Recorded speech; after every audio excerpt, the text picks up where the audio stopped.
Apabila seseorang mencuri seekor lembu atau seekor domba dan membantainya atau menjualnya, maka ia harus membayar gantinya, yakni 5 ekor lembu ganti lembu itu, dan 4 ekor domba ganti domba itu. Jika seorang pencuri kedapatan waktu membongkar, dan ia dipukul orang sehingga mati, maka si pemukul tidak berhutang darah. Tetapi jika pembunuhan itu terjadi setelah matahari terbit, maka ia berhutang darah. Pencuri itu harus membayar ganti kerugian sepenuhnya. Jika ia orang yang tak punya, ia harus dijual ganti apa yang dicurinya itu. Jika yang dicurinya itu masih terdapat padanya dalam keadaan hidup, baik lembu, keledai, atau domba, maka ia harus membayar ganti kerugian 2 kali lipat. Apabila seseorang menggembalakan ternaknya di ladangnya atau di kebun anggurnya, dan ternak itu dibiarkannya berjalan lepas, sehingga makan habis ladang orang lain, maka ia harus memberikan hasil yang terbaik dari ladangnya sendiri, atau hasil yang terbaik dari kebun anggurnya sebagai ganti kerugian. Apabila ada api dinyalakan, dan api itu menjilat semak duri, tetapi tumpukan gandum atau gandum yang belum dituai atau seluruh ladang itu ikut juga dimakan api, maka orang yang menyebabkan kebakaran itu harus membayar ganti kerugian sepenuhnya. Apabila seseorang menitipkan kepada temannya uang atau barang, dan itu dicuri dari rumah orang itu, maka jika pencuri itu terdapat, ia harus membayar ganti kerugian 2 kali lipat.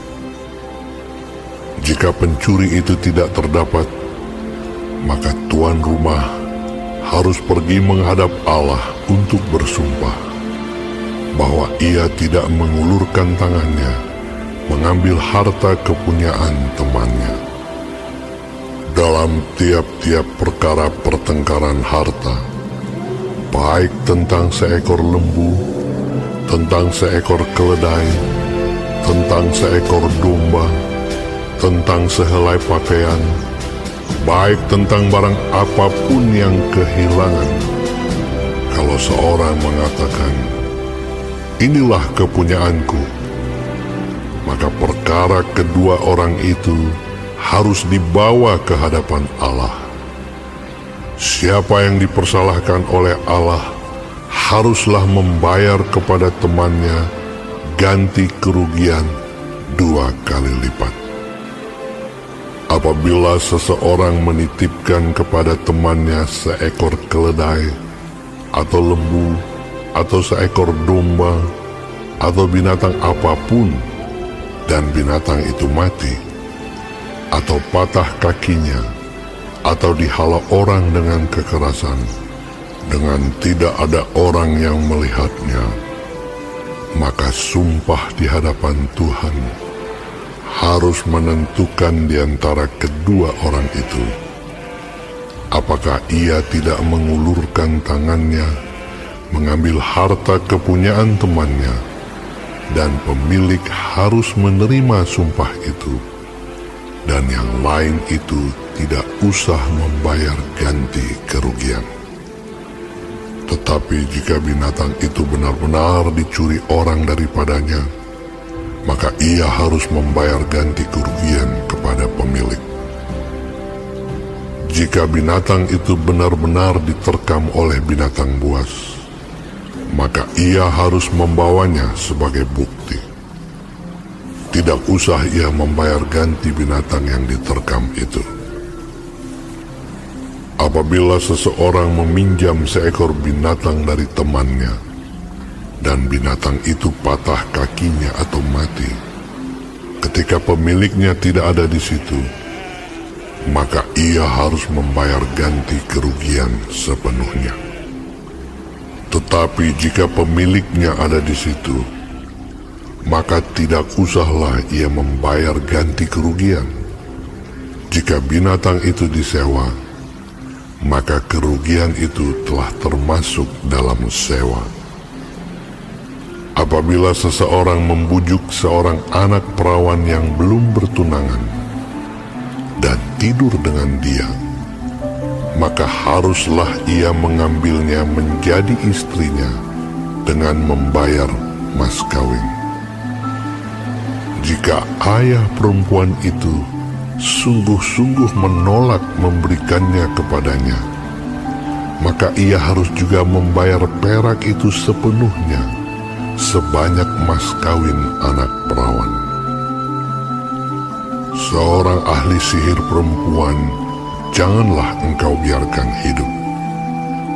Siapapun yang tidur dengan seekor binatang, pastilah ia dihukum mati. Siapa yang mempersembahkan korban kepada Allah, kecuali kepada Tuhan sendiri, haruslah ia ditumpas.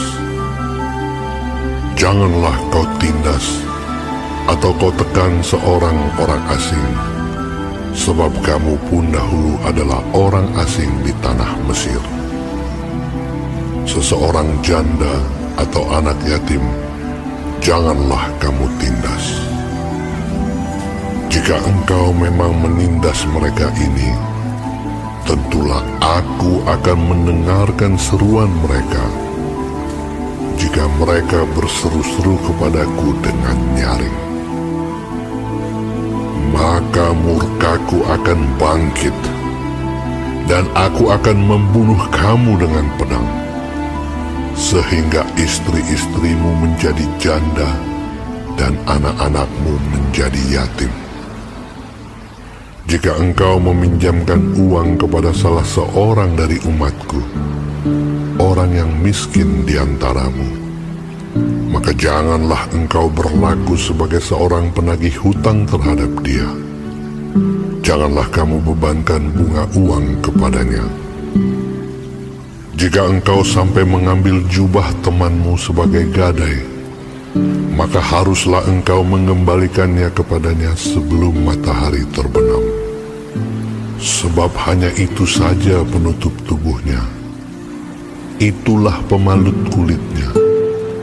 Pakai apakah ia pergi tidur? Maka apabila ia berseru-seru kepadaku, aku akan mendengarkannya, sebab aku ini pengasih. Janganlah engkau mengutuki Allah, dan janganlah engkau menyumpahi seorang pemuka di tengah-tengah bangsamu. Janganlah lalai mempersembahkan hasil gandummu dan hasil anggurmu. Yang sulung dari anak-anakmu lelaki haruslah kau persembahkan kepadaku. Demikian juga harus kau perbuat dengan lembu sapimu dan dengan kambing dombamu. 7 hari lamanya anak-anak binatang itu harus tinggal pada induknya. Tetapi pada hari yang ke-8 haruslah kau persembahkan binatang-binatang itu kepadaku. Haruslah kamu menjadi orang-orang kudus bagiku. Daging ternak yang diterkam di padang oleh binatang buas, janganlah kamu makan, tetapi haruslah kamu lemparkan kepada anjing.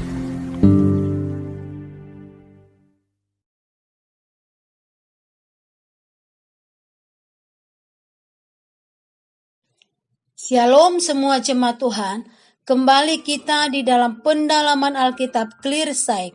Sekarang kita sudah memasuki kitab Keluaran 22. Tuhan Yesus memberkati. Manusia memerlukan berbagai kebutuhan seperti uang, makanan, rumah, pekerjaan, dan lain-lain. Semuanya itu penting, namun hanya sebagai sarana dan alat untuk menunjang kehidupan itu sendiri. Karena yang lebih penting adalah kehidupan itu sendiri. Oleh karena itu, Allah membuat peraturan-peraturan bagi umatnya yang menekankan harkat manusia dan memandang pelecehan terhadap harkat manusia itu adalah pelanggaran hukum Allah. Seseorang yang merugikan orang lain secara materi, dendanya harus materi juga. Ia tidak boleh mendapat hukuman secara fisik, apalagi dengan menghilangkan nyawanya.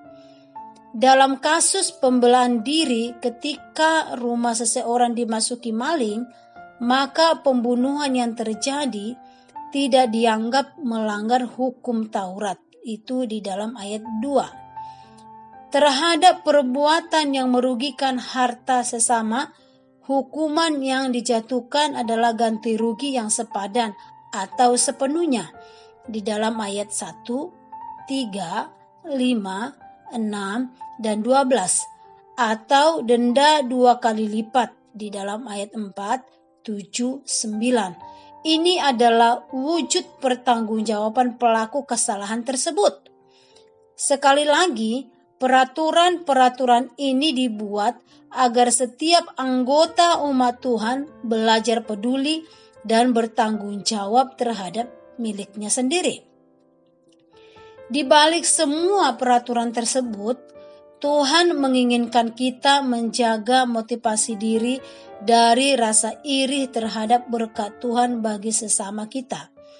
Sikap puas atas anugerah Tuhan akan memampukan kita mensyukuri hidup ini serta bersukacita bersama dengan saudara seiman yang juga diberkatinya. Hidup yang Tuhan berikan bagi kita itu penting dan berharga. Oleh karena itu, kita berkewajiban memelihara hidup dalam kesucian dan juga memelihara hidup sesama.